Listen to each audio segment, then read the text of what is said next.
ନମସ୍କାର, ମୁଁ ଆପଣଙ୍କର ପ୍ରଭାସ ସ୍ୱାଗତ କରୁଛି ଆଜିକାର କାର୍ଯ୍ୟକ୍ରମକୁ।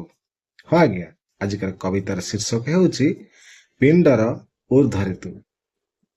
ତୁ କେବେ ସ୍ୱୀକାର କରିବୁ ବୋଲି ମୁଁ ସେ କଥା କେବେ ଭାବିନି। ତୁ କେବେ ତିରସ୍କାର କରିବୁ ବୋଲି କେବେ କଳ୍ପନା କରିନି। ତୁ କେବେ ଘୃଣା କରିବୁ ବୋଲି ମୋତେ ମୁଁ କେବେ ଚିନ୍ତା କରିନି। କି ତ ଭଲ ପାଇବା କମିଯିବ ଭାବି କେବେ ବଦଳି ଯାଇନି। ତୁ ମତେ ଭଲ ପାଉ କି ନା ଜାଣିନି, କି କେବେ ମୁଁ ପଚାରିନି। କାହିଁକି ନା ସେସବୁ ଉତ୍ତର ଜାଣିବାକୁ ମୁଁ ଆଦୌ କେବେ ଚାହିଁନି। କାଳେ ତୋ ପ୍ରତି ମୋ ପ୍ରେମ କମିଯିବ, ତେଣୁ ଏସବୁ ଶୁଣିନି।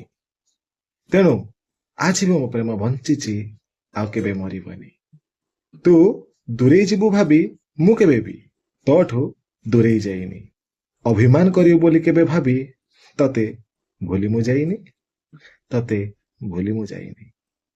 ଆଜ୍ଞା ହଁ, କିଏ କହେ ପ୍ରେମ ଦୁହିଁଙ୍କ ଦ୍ୱାରା ସଫଳ ହେଇଥାଏ ବୋଲି। ଆପଣ ଯାହାକୁ ଭଲ ପାଉଛନ୍ତି ସେ ଆପଣଙ୍କୁ ଭଲ ପାଉ ବା ନ ପାଉ ଯାଏସ ନାହିଁ। ଘୃଣା କରୁ ବା ନ କରୁ ଯାଏସ ନାହିଁ। ପାଖରେ ରହୁ ବା ନ ରହୁ ଯାଏସ ନାହିଁ। କାରଣ ପ୍ରେମ ତ ପ୍ରେମ ହିଁ ହେଇଥାଏ।